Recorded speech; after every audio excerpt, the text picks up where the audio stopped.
What the rebels are saying is that the discussion on chemical weapons is merely a smokescreen, and that the real issue, the killing, continues. 72 people killed Wednesday, according to opposition activists. 76 the day before. The numbers keep growing, and this is what they say. They say Bashar al-Assad should be held accountable for that. They want him removed. So this really, the sort of Russian initiative over chemical weapons doesn't address the core issue, the fundamental issue that the opposition has been pushing for, and that's the removal of President Bashar al-Assad. So it seems to fall, even at the beginning when these opening discussions, seems to fall far short of what they're willing to settle for, John.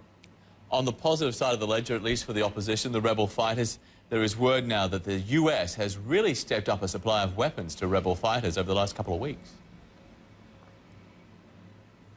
Yeah, there's been complaints for a long time coming from the opposition rebel fighters that they want weapons from the United States. The United States has been providing humanitarian assistance, $250 million worth of assistance. We now know that about $26 million worth of that is flowing towards General Idris Salim's Supreme Military Council. This is the rebel faction that is believed to be the most moderate grouping on the ground that does seem to get some training from outside of Syria to help give it a better sort of strategic and military capability on the ground. And now we understand that some US-funded weapons, not US weapons themselves, are flowing in the past 2 weeks to those rebels under that command.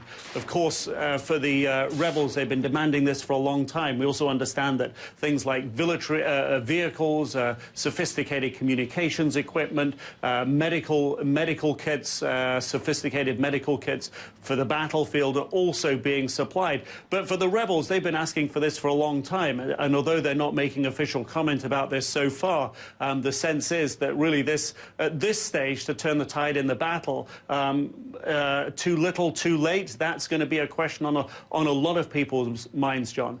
Yeah, Nick, thank you. Nic Robertson live for us in Beirut. And the fighting in Syria will make it extremely difficult to secure the country's chemical weapons. You get more on that and the rest of the developments in Syria. You can find it at our website. It's at cnn.com.